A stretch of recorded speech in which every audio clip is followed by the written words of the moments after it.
gonna have to log out. Oh, there you go. Okay. We're good. You can go ahead, Sandra. Great, thank you.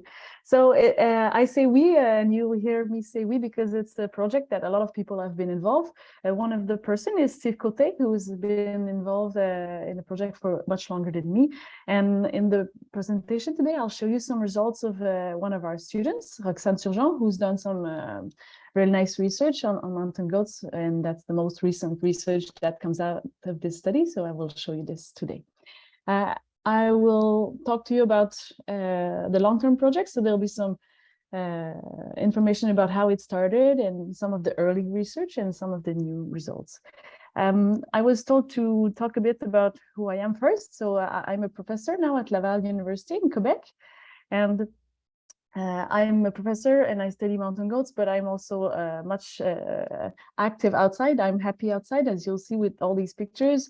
I'm someone that loves to be outdoors, so it probably comes to no surprise to you that when I ended up working with mountain goats during my bachelor, I got totally in love with the area, the mountains and the animals. So I started a whole honor degree when I was doing my bachelor, and then I never gave up on this place and kept on working there. So basically, I did my bachelor in the 2000, and then I did a master and a PhD at Laval University, also at the same study area. And I looked at reproduction on mountain goats, but also comparing with other species of ungulates. And then I moved across the ocean for many years, about 12 years in Norway, where I started first a postdoc in statistical ecology, and then I got many positions as researcher and then got a professor position until 2019, where I worked with a lot of different kind of Arctic species like foxes and lemmings and other Arctic predators in the north of Norway. And then over all these years, I remained involved and came back in Canada to keep the fieldwork and keep the study going at College, which I will talk to you today.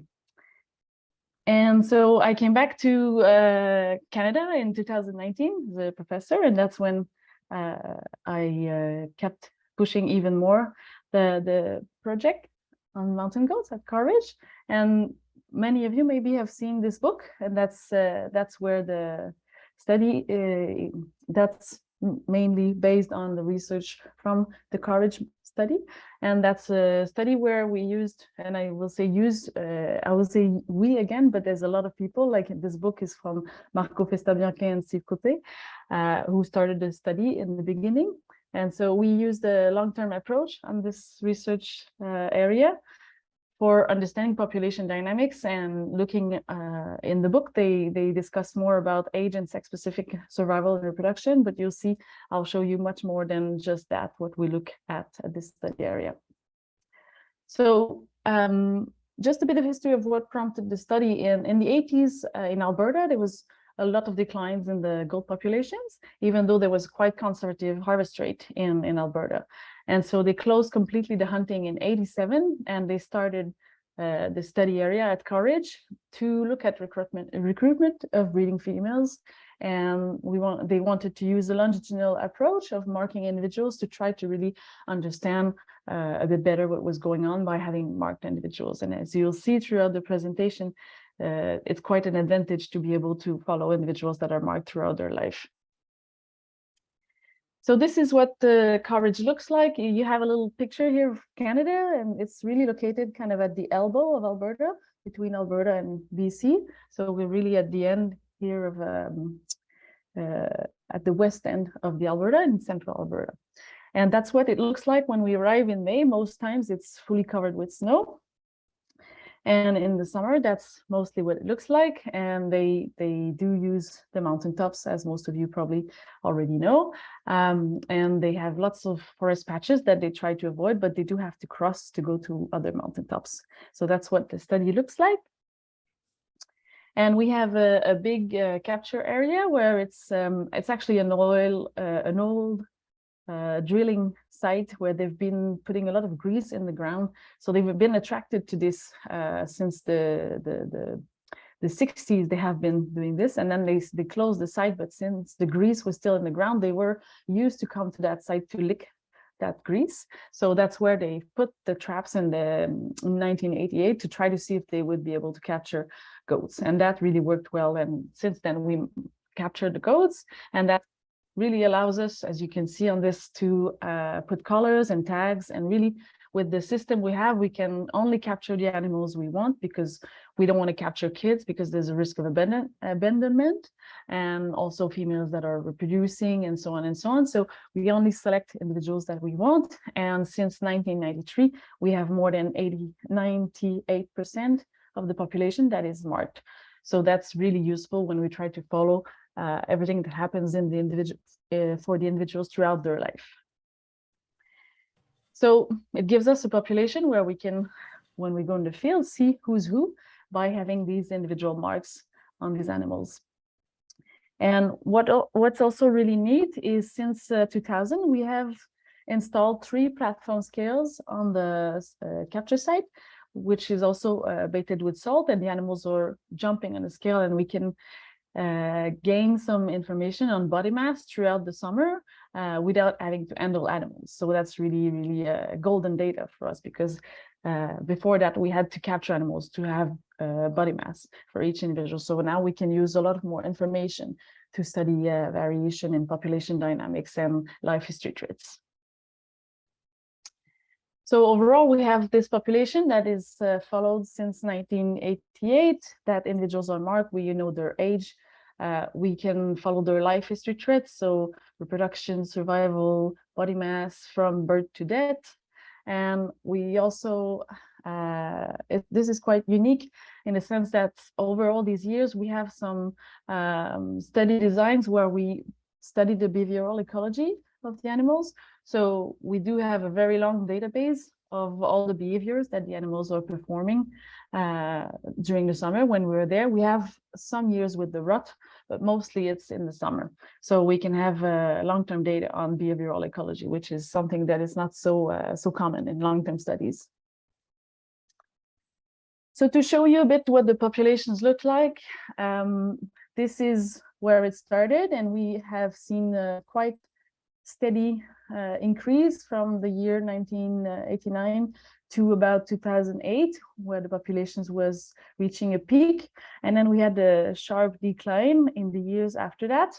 As you'll see at the end of the presentation, I will show you a bit more information on this. It's been cougar episodes where the cougar have been one cougar specialized on goats and really made the population drop quite importantly. And at some point, there's no cougar since these many years now. And we have shown, I don't have time to show you this, but if you have questions, we can discuss that after. But we have shown that there was a lot of stress from the cougar predation that really prevented the reproduction from females. So we studied that. But even though now the cougar in these recent years, they are not there, there's no traces of any cougar attack or any effect on the populations, but the population is still not recovering. So we think there's probably a delay, like this has been seen in the hare and lynx cycle, where there's kind of epigenetic maybe that is delaying, but we have no data on this, but it seems to have quite a long lag because there's no more cougar and it's still not catching up. So that's it will be really interesting to see what comes up in the future years. So just to give you some of the many objectives that this long-term project is trying to answer, by having this long-term project, we can measure annual variation in survival, reproduction, and age structure. And we have seen that this has changed drastically over the years. So there's been many changes, and they are caused by many different aspects in the population and the environment. So by having this long-term project, we can follow that.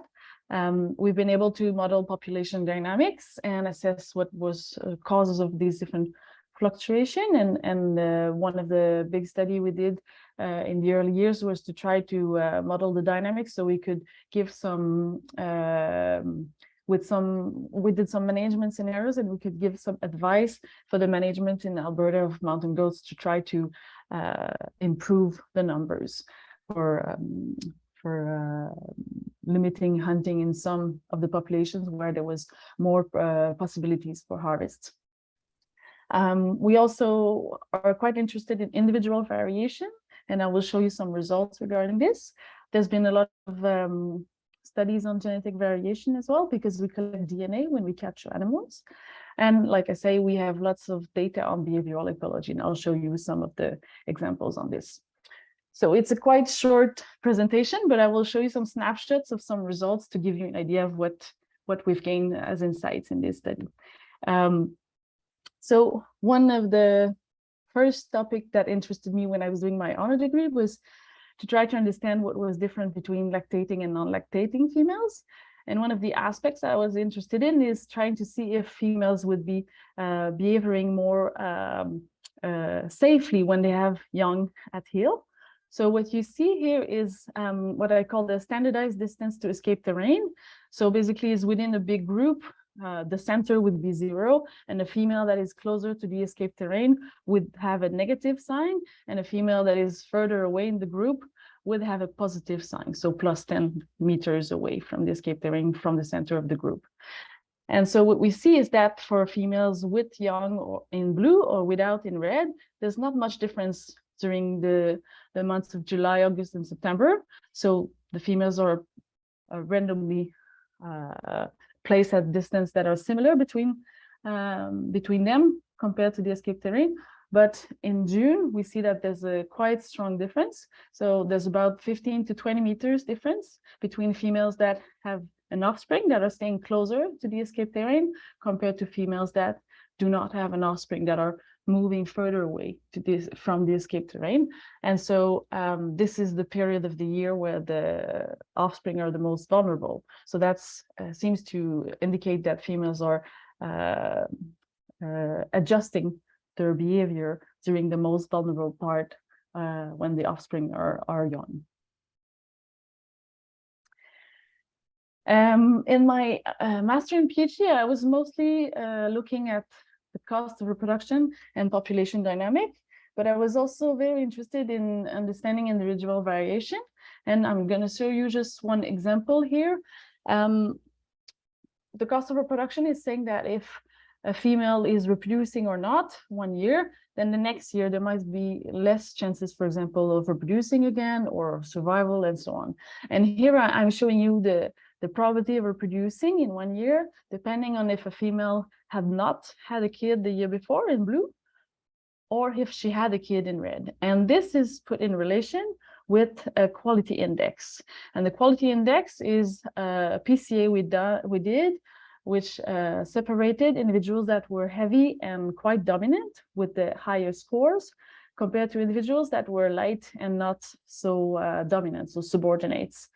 And so we can see that for individuals that have a lower quality, so that are lighter and not so dominant, if they had an offspring the year before, their probability of reproducing again is quite low, and it's much lower than females that did not reproduce. But if females have a high quality score, then there's no cost of reproduction, because if they had or not reproduced an offspring, they still have a similar probability of giving birth again. So it seems that individual quality is quite important, and so having a big impact on reproduction and the chances of producing again. And so this I looked at kind of an individual level of quality, but over the years I've been looking a bit more into if there were some more like larger tactics that we could find in the population. And that's when I developed some models, or I didn't develop the models, but I used some models to develop and find some life history tactics in mountain goats.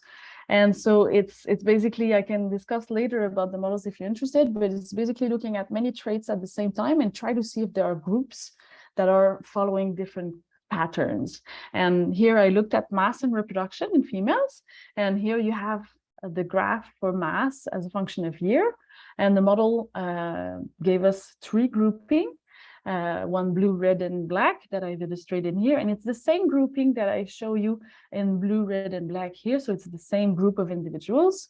And what it shows basically is, if we look at the first part of the curve, this is when the individuals are growing. So females are in our population around 6 or 7 years, they reach their asymptotic body mass. So we see that the group in red is having a quite strong growth rate until they reach their asymptotic body mass. The group in blue is having a strong growth rate in the beginning, but around 3 and 4, they slow down and reach a much lower asymptotic body mass. And we have the group in black, which is much slower in the beginning, but it catches up and really reach high body mass in the end. But if we look, what is interesting is what happens with reproduction. So we see that the group in red, which was actually putting a lot of body mass when they were young, they actually delayed age at first reproduction. So they start later than the group in blue, and they do invest in their young years when they are still growing much less in reproduction compared to the group in blue, which do start earlier and on average do have much more reproduction happening. And the group in black is kind of the in-between, and they do grow slow in the beginning. And when they start catching up, it's actually, they do not do as good as the others in a sense with reproduction. So they do start reproducing at some point, but they do remain for throughout their life. If you see here, much lower in terms of reproduction compared to the two other groups. So it's like a best of a bad job group, if you could say so. So the first two groups, they do either delay first reproduction or not, and this impacts their mass. So it's this kind of trade-off between early reproduction and growth. Whereas the group in between is trying to do the best of a bad job, not really having a big gain in any of them. So now, with the time I have left, I'd like to show you the results of the most recent project that came out of the study, which is a project that was done by Roxane Turgeon. And I have a big orange sheep here in the middle, this little intrusive species from the seminar. And it's basically because even though we have this long-term project, we do a lot of studies where we use one population with many other long-term studies and try to understand some other patterns. And goats and sheep are quite close in terms of their ecology and population dynamics. And the question that Roxane wanted to answer is whether goats and sheep, they have a very different dynamic in the sense that they are usually small and isolated populations compared to other ungulate populations. If you think of, for example, migratory caribou in northern Quebec, for example, there are huge herds and etc., etc. So they are much more secluded and in smaller size in terms of population size. So she was interested in trying to estimate what was the relative importance of density dependent and independent factor on these kind of populations. And so we used 3 populations, I'll show you after, to test this, whether the competition, so density itself, which she illustrated with blue here, had an impact that was stronger compared to other density independent factor, which we included disease. As you may know, there's pneumonia episode that happens in bighorn sheep and mountain goats. In our case, we had this for some of the bighorn sheep studies. And we have also cougar episodes, which are also happening in both kind of populations. And even though disease and predation can be considered density dependent, in this case, there are really some stochastic events. So one cougar specialized and it really have a drastic impact on the population. And in the case of disease, it's really something that is related to other domestic populations. So it's not the density of the population itself that is really affecting this parameter in the population. So that's why we considered it was density independent in this case. And we also had some parameters that were related to vegetation growth, and which we use growing degree days, and the winter conditions, which we use the North Pacific Index. So basically, this is the 3 populations we looked at. They're all in Alberta in relatively close proximity. And it's 3 populations that have been studied very similarly over the years. So we wanted to use them as kind of replicate to try to test this idea. And you can see here, this is the Ram Mountain bighorn sheep study. And this has also seen some cougar events throughout. The disease has only happened in Sheep River. So it's a bit limited in terms of how many events has happened, but as you'll see, it has some drastic effect, and we can still see this in the analysis. And we have the curve I showed you earlier for the mountain goats at Car Ridge here. So our prediction was that because the populations are small and isolated, they will be less influenced by density-dependent factor than the independent factor compared to other ungulate populations. So we expected that the density-independent factor would have a stronger influence on all the demographic parameters of the population, which in turn will have also a strongest influence on population growth. So if I show you the result for population growth to start with, this is a graph that shows you the parameter estimate for all the different parameters included in the model for how it affects population growth rates. And you have the mean is the little gray line, and then in blue, you see how certain or uncertain is the parameter estimated. So we can clearly see that the two very strong negative effect we have in the population is predation and pneumonia. And as I said, we have two occurrences only of pneumonia over all these years, but we can see that this has a quite drastic effect on the population. And because everything is standardized in the model, we see that this is much stronger effect, for example, than what we see for density here. That is a much lower effect. It has a small effect, but it's much smaller compared to predation and pneumonia. And to give you an example here, we have on average a decrease of 21% in growth rate when there's a pneumonia event in the populations, compared to a positive growth rate on average in the other years. So on average, these two are the greatest influence on population growth rate. And it's actually what we see here, the same kind of graph for all kind of demographic parameter we looked at in the population. So we have reproductive rate, the proportion of primiparous female, the survival of adult females, kids survival over summer and over winter. And what you can see here clearly is that the negative influence is mostly consistent for predation and pneumonia throughout all those rates. So we have some uncertainty for pneumonia in some of the parameters, but as I say, it's only two events, but we can see that these influence are much stronger and consistent than the other effects. And compared to, here are some of the percentage of changes you see in the population. And if we compare to density, mostly density have a negative influence, mostly on kids survival in the winter or summer.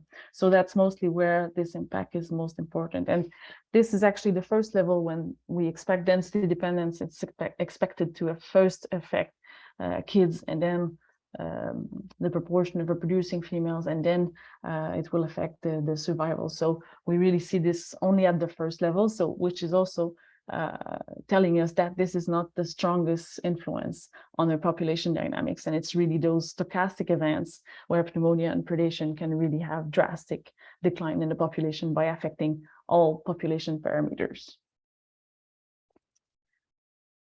So on this short presentation and snapshot, I hope I've been able to contaminate you with the good and interesting result we can obtain with long-term studies by marking animals and being able to follow them from birth to death.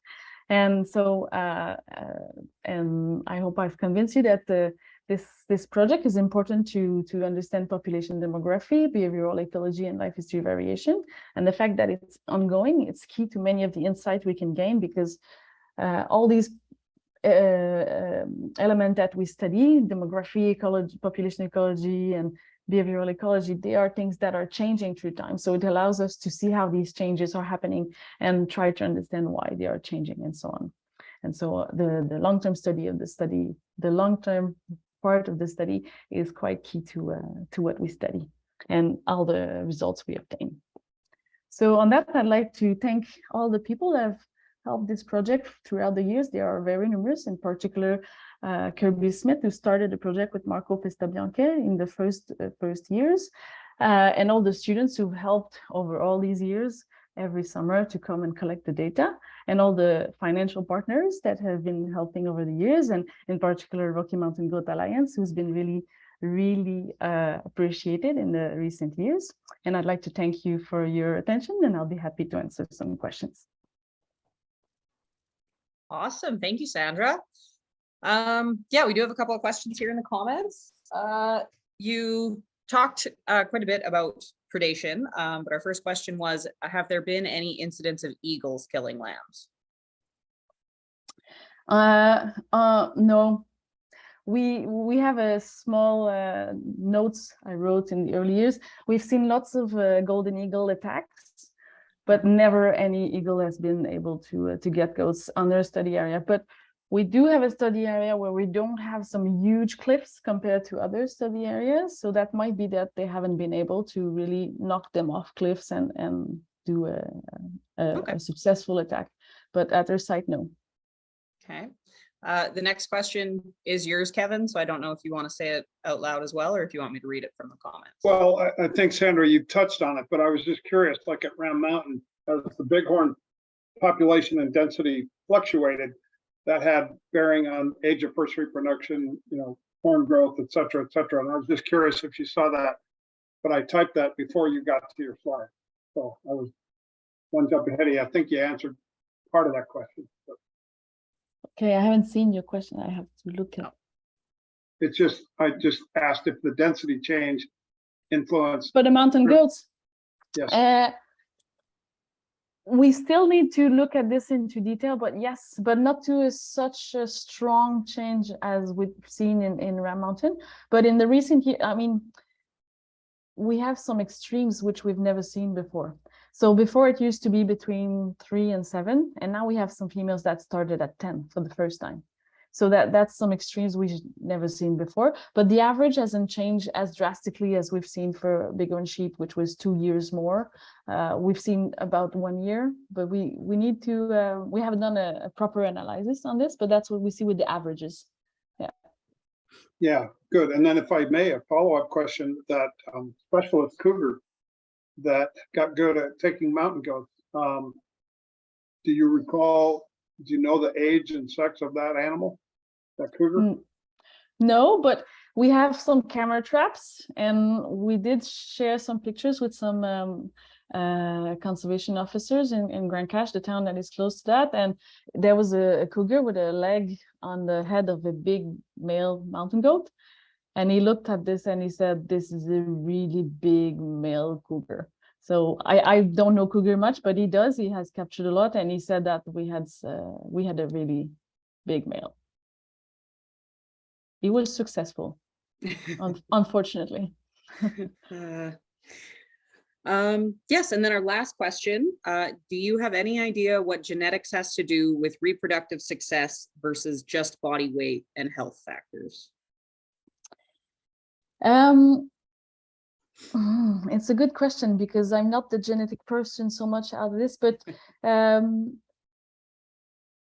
it's what has been mostly looked at is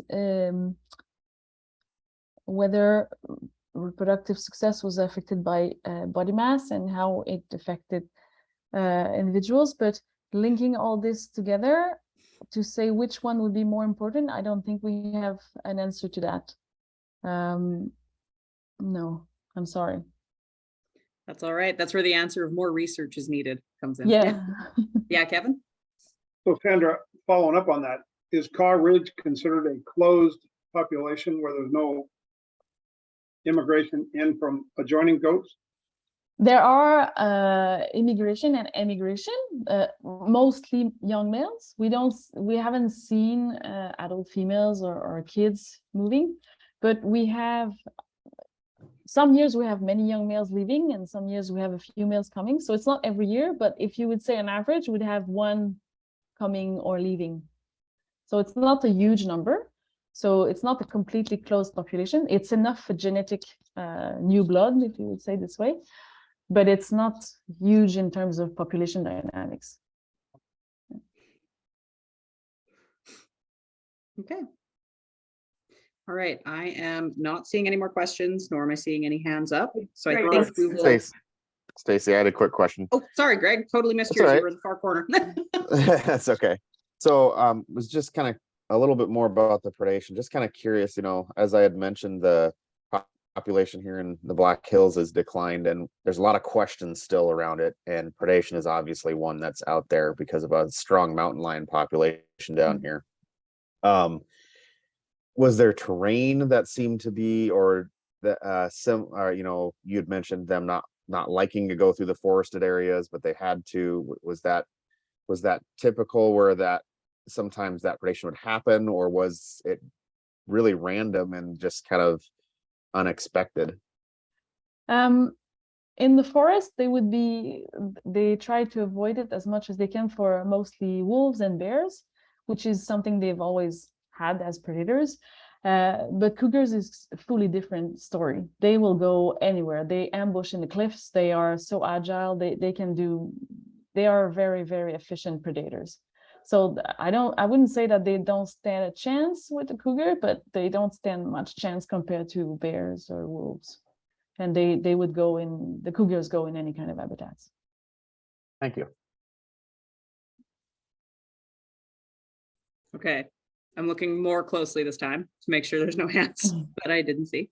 But I believe there's no more questions, no more hands. So I think we can now move into Mallory's presentation. If you're ready to go, Mallory. All right. Let's see. Okay, can you see the correct side? We're seeing the presentation mode. Okay. So we can see your notes. Oh, you can see my notes. What about now? Perfect. Okay. Ooh, let me move this really quick. Okay. Yeah. Hi, everyone. Thanks for inviting me to come talk. The Rocky Mountain Goat Alliance funded part of my project in 2021. And so I'm happy to be here to share how far my project has come. But yeah, I am a PhD candidate at Utah State University, and my project focuses on looking into the possible ecological interactions between American pikas and mountain goats.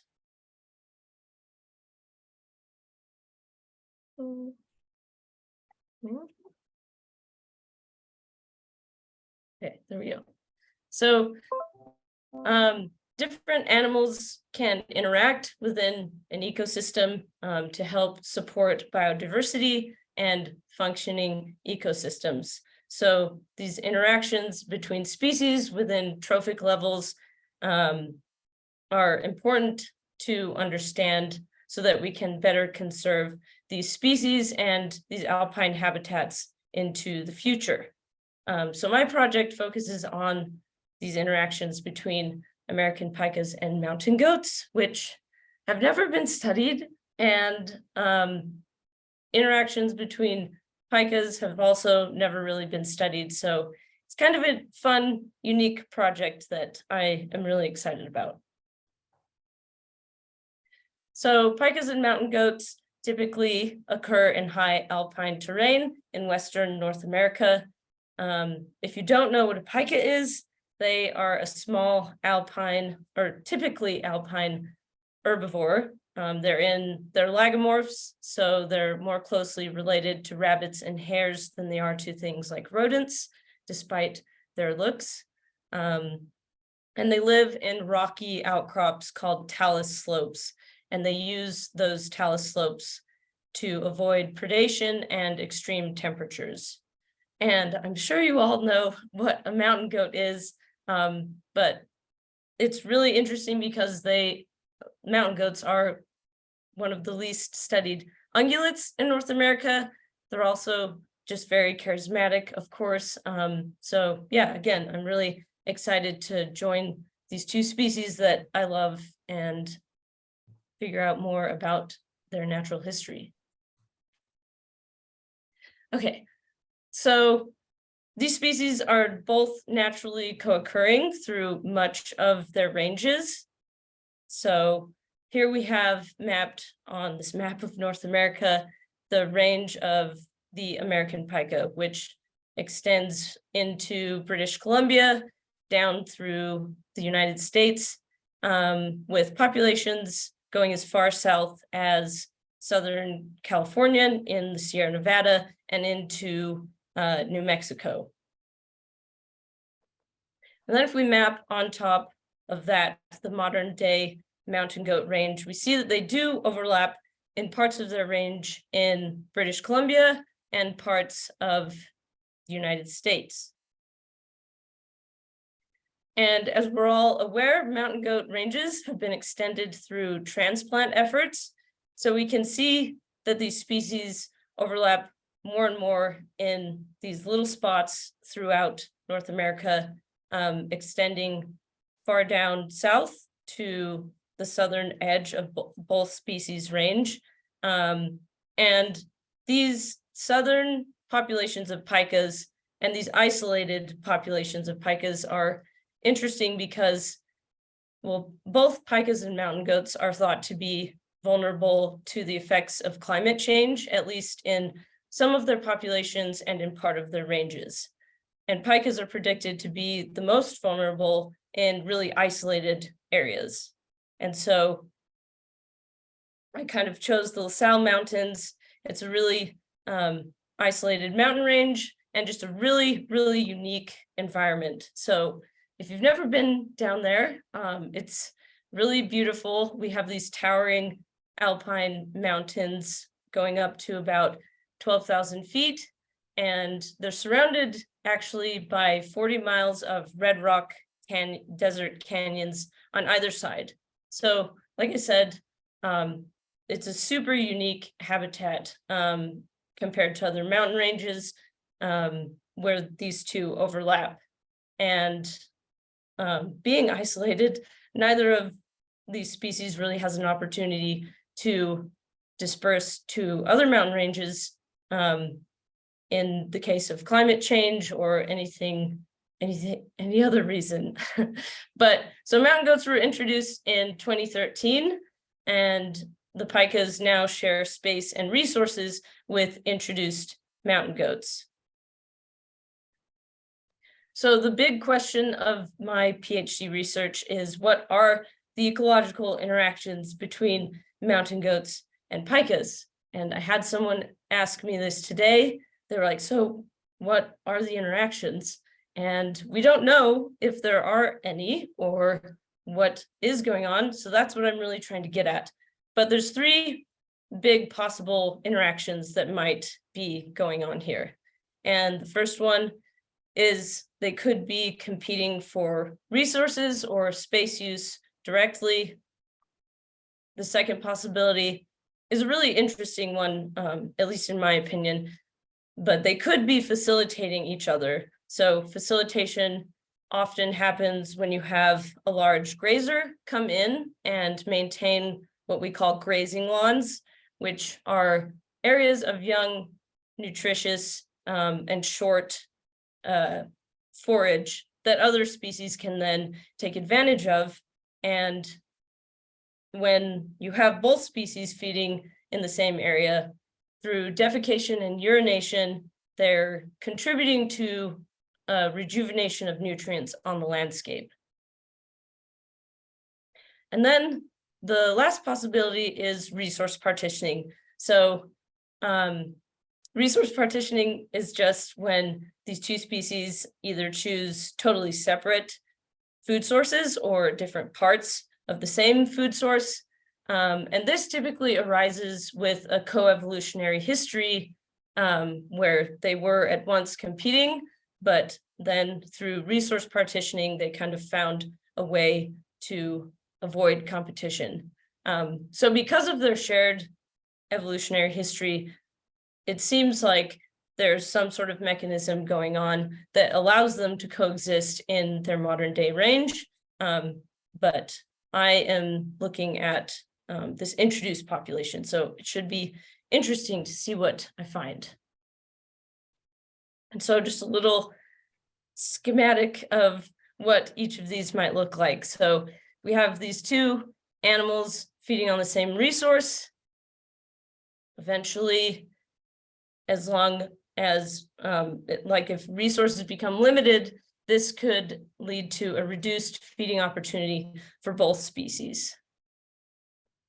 Facilitation, on the other hand, like I said, happens when we have these grazing lawns, and then we have defecation and urination, providing nutrients back on the landscape, and it kind of maintains these grazing lawns, which are really nutritious and results in enhanced feeding opportunities for both species. And then this is what resource partitioning would look like, just both species choosing separate resources, which from my project's point of view would look like no interaction.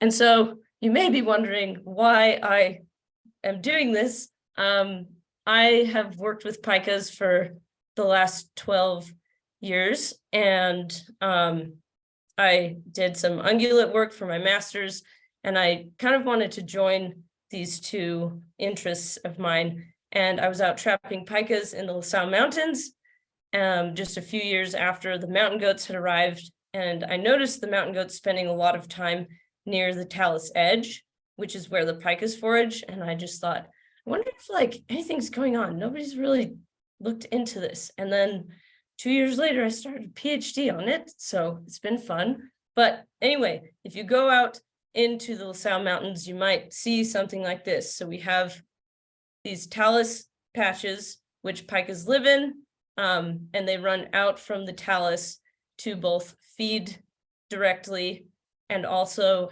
hay their winter hay pile, which they use to sustain themselves over the long winter. So you see these talus patches, and you'll see pikas, yes, feeding on grasses and forbs in the summer and winter, and they're running back and forth between the talus. And if you look closely, you can see that there is some mountain goat scat here near the talus edge. So mountain goats do forage around talus patches. Oh, so they do forage around talus patches. And so we know that there's some amount of space use overlap at least. And to get at this question of, so part of my research, I'm looking at space use overlap.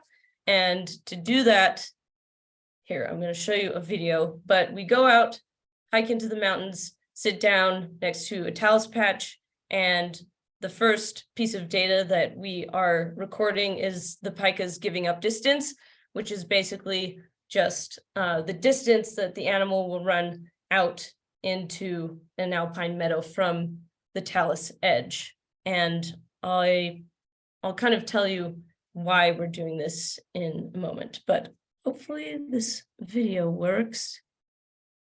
I hope it does. Oh, okay. It's not going to work, but anyway, it would show a pika running out into the alpine meadow, just to give you an idea of what that looks like. So anyway, we record these giving up distances, and it's worth it to note that pikas are risk-sensitive foragers, so they have to balance getting food with the risk of overheating and the risk of being predated upon. Behavioral observations. And the other way that in addition to looking at giving up distances by pikas, I'm using GPS collar data from collared mountain goats that was given to me through with the Utah Division of Wildlife Resources. And so how will we measure space use overlap? So I'm combining these behavioral observations of pikas with GPS collar data to eventually evaluate goat use of pika occupied talus habitat using, again, these pika giving up distance data and this GPS collar data. And so the way that I'm doing this is through a resource selection function, which I will explain in a moment. Well, no, I'll explain right now, sorry. Resource selection functions look at animal used GPS data and compares that data with randomly generated available points on the landscape. So essentially what I'm trying to look at is whether mountain goats are preferentially foraging around talus edges. And to do that, I'm currently working on digitizing talus edges, which has proven to be difficult, but I think I'm on the right track now. So hopefully I'll gain some ground and finish this analysis within the next couple months. So yeah, digitizing the talus edges and then buffering those edges by the maximum pika giving up distance that we record, and then analyzing the GPS data with this resource selection function. So we can pretend that these blue circles are mountain goat GPS data. So these are used points. We know these are used. And then these orange dots are randomly generated available points on the landscape. And again, by comparing these points in the RSF, we'll be able to see if mountain goats are preferentially choosing these talus edges when compared to other habitat, such as alpine meadows, which I'm also working on classifying. Okay, so another part of my research is looking at pika and mountain goat herbivory to grasses and forbs to kind of get an idea of how they might be interacting through the vegetation. And so to do this, I've installed 10 grazing exclosure sites. And at each site, it looks like this. So I have 10 sites and we have 1 meter by 1 meter plots. And these are all within 1.5 meters of the talus edge. And so this first plot is just an open control plot. The second is a partially exposed plot. And the third is a fully exposed plot. So the idea here is in the control, both pikas and mountain goats can feed. In the partial, just pikas can feed. And in the full, nobody feeds. And so then at the end of the season, we let the vegetation grow and the animals eat. At the end of the season, we go out to clip the vegetation to the ground in each plot. It says at the beginning and the end, but it's just the end. And then I take that vegetation to the lab and compare the amount of dry weight in each plot. And so what that gives me is a relative contribution to herbivory by pikas and mountain goats separately and together, which will provide one line of evidence for the type of interaction that might be going on. And so here's what this looks like in the field. The full plot, which is closest in the photo, is made of cattle panels and chicken wire, so it doesn't let anybody in there. The control is that open plot in the middle, and then the partial plot only has cattle panel on it, so the pikas can run through. And this is a map of what this looks like. So here are the LaSalle Mountains, and the blue dots are grazing exclosure sites. So we have 10 sites spread out in the North Mountain Group. And here's what it looks like with me and my technicians and my volunteers going out and clipping the vegetation for the first time last year, which was really exciting for me because I finally have some field data. And this past fall, I was able to generate some preliminary data. So what you see on this graph, you have the x-axis shows the exclosure type with the full, partial, and open plots. And on the y, we'll have total biomass in dry weight in grams. And so I'm going to show you some data, and this is all of the data from all of the plots. And I ran an ANOVA test on them to test whether there was a significant difference between all of these plots. And there's no difference between any of these plots, which is what we want in the first year. So this shows that my plots are not systematically biased and that future differences will be due to herbivory rather than plot placement. So this is a good first step. Okay, and this is future work, which I'm really excited about. So to test for evidence of competition or facilitation and ecosystem level feedbacks, which is one of my chapters, I'm adding a molecular analysis of plants in the diets of both species. And this is being done in collaboration with researchers at Princeton University who are experts in fecal DNA metabarcoding techniques. And so this is kind of what this will look like. So we have mountain goats and pikas. We'll watch the pikas, and as soon as they defecate, we'll run out and collect their scat. And then we're also tracking the mountain goats with their collar data and doing the same thing with them. So we go out, collect their samples. I then send those to my collaborators at Princeton, who will amplify the plant DNA. And then they'll derive a plant species list in the diets of both pikas and mountain goats, which again will provide another line of evidence for just how much overlap there is in their diets. And so, oh yeah, one more future analysis that I have going on. So I should have said, at each of my exclosure sites, I'm monitoring visitation by each species with 2 camera traps. So one is focused on the partial plot, which monitors visitation by pikas, and then the other camera trap is aimed at the open plot, which monitors visitation by both species. So I'm not very far on this yet. I've just sent my data to Microsoft's AI, which is called Mega Detector. And what it does is it basically takes your photos and tells you how many blanks you have and which photos you have animals in and which photos you have humans in. And so I still need to go through and sort those. So I'll need to hand sort which species are in what photos. But I was pretty concerned that my camera traps were not going to pick up pikas because they're so small. So these photos show pikas, which is good.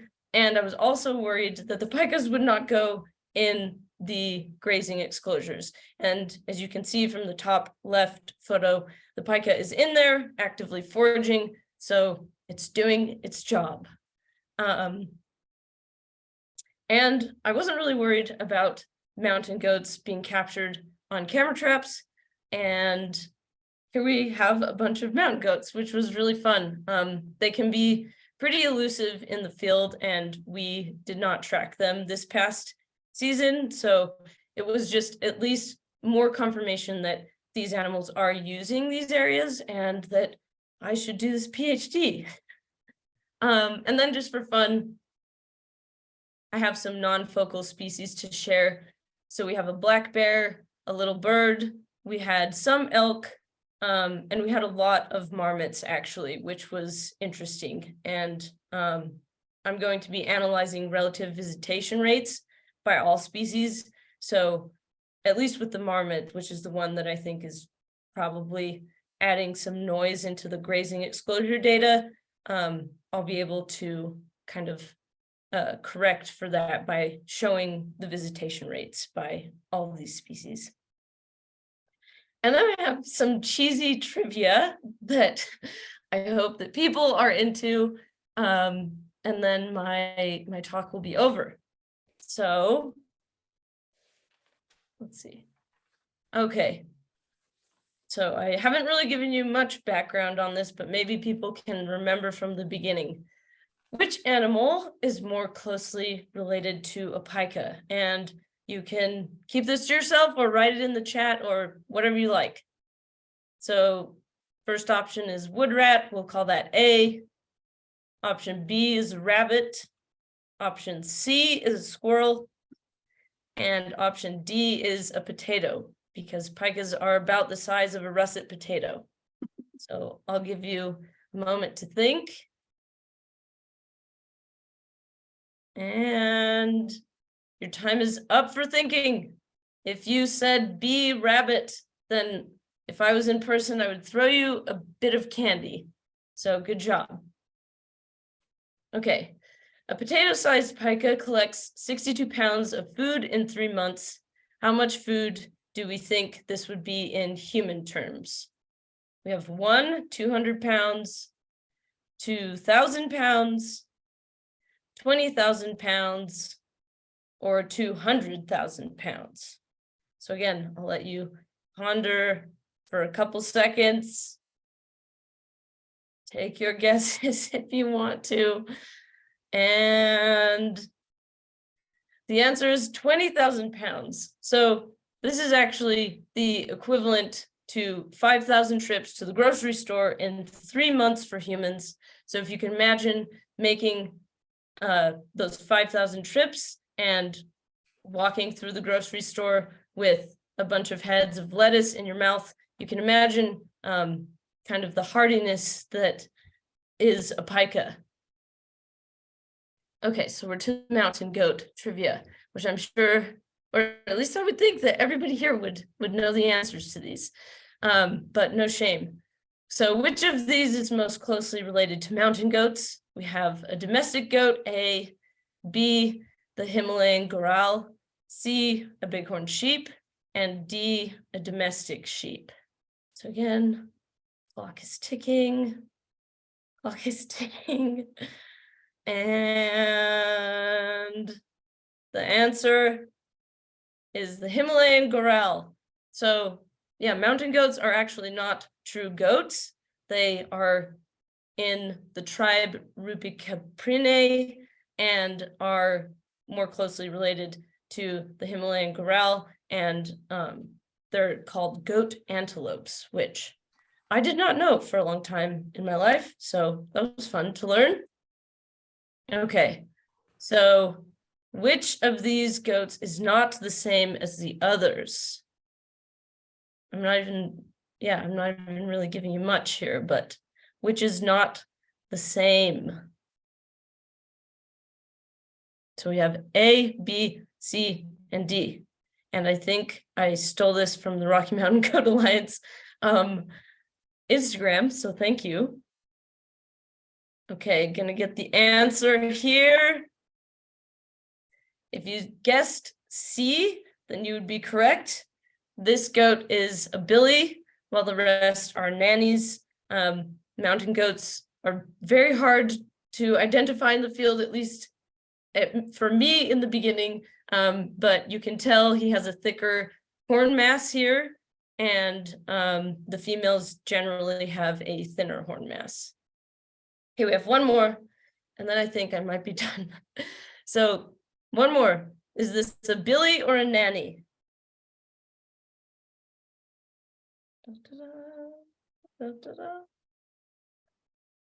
It is a nanny. So again, we have that thinner horn mass that kind of gives it away, but it can be hard to tell.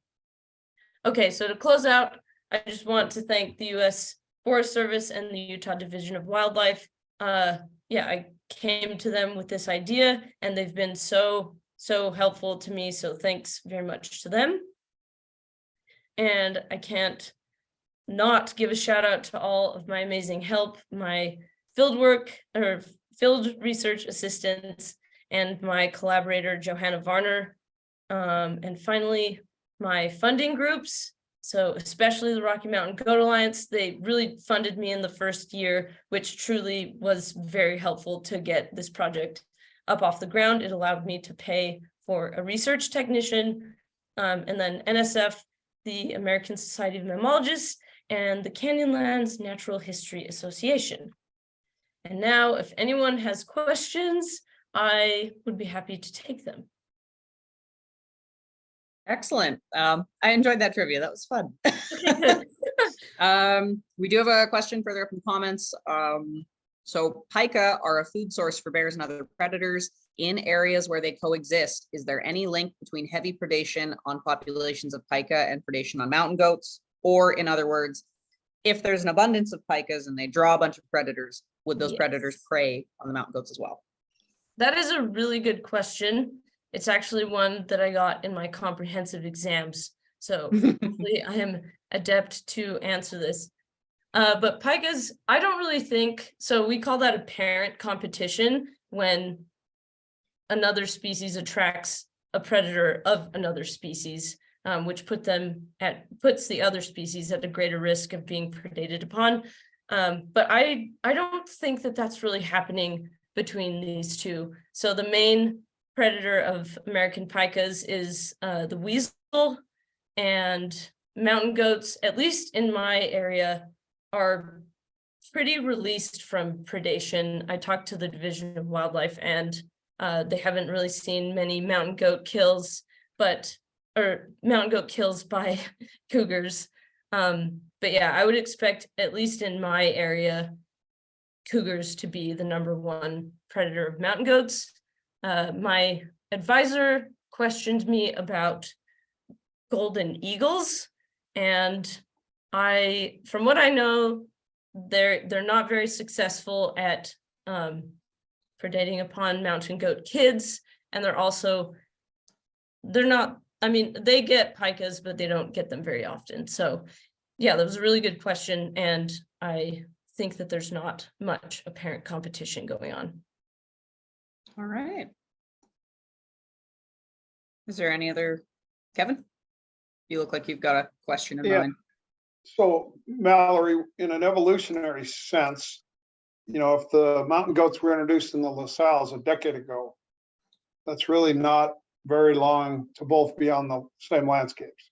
Mhm. And so I'm wondering what you guys have talked or thought about, trying to get similar information somewhere that pikas and mountain goats have many thousands of years of cohabitation on the same landscape. Because to me, those would be interesting comparisons. Yeah, again, another really good question that I think about all the time.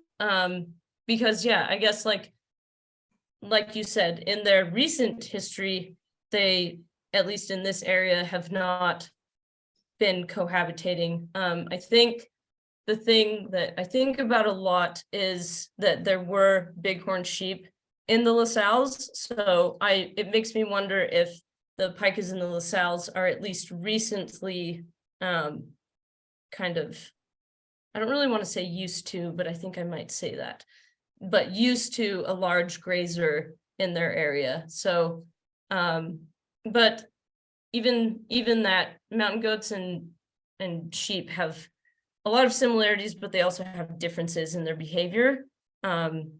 So yeah, it's something I'm still kind of mulling over.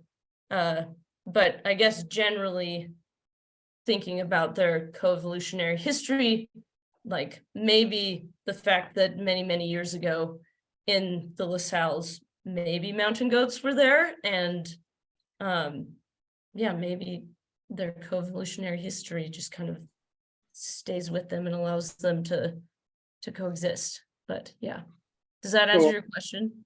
It partially does, and then please take this as a constructive suggestion, but in that map you showed where it said modern day, and then you overlaid introduced, I'm wondering if you mean native versus introduced, because modern day has a different connotation. So I don't know if anybody else was confused, but I was when I saw that. And so you might want to revisit that if that's truly what you were describing was native mountain goats versus introduced. Yeah, yes, I think that's a really good point. And yeah, I feel like I've used native in the past, and it kind of gets people a little heated. So that's why I chose modern day, but I agree with you. Yeah. Because modern day would include reintroduced or introduced. Yeah. So, Yeah. sorry. Yeah, you're Wanted right. to suggest that. No, yeah, thank you. All righty.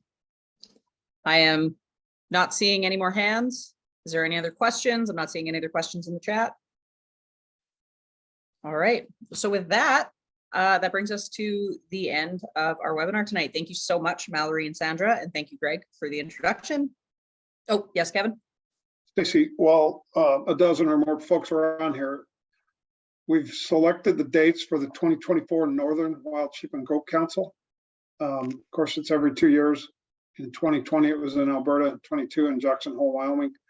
Next year will be in Anchorage, Alaska, April 29th through May 3rd. And so I'm going to send that out to the e-news network for the Northern Wild Sheep and Goat Council. But I thought as long as I had folks on, might mention that April 29 to May 3 dates next year in Anchorage. Awesome. No, and that's perfect. That's a perfect segue into my reminder of a much sooner date. A reminder that our fundraiser auction is happening next week, and our last webinar in this series is May 16th. So hope to see you guys there and spread the word. But yes, big thank you again to Mallory and Sandra. We really appreciate your time tonight. And with that, you guys can have the rest of your evenings to yourselves. Thank you so much for your time. Thank you. Thanks, guys. Thanks for sharing, y'all. Appreciate it.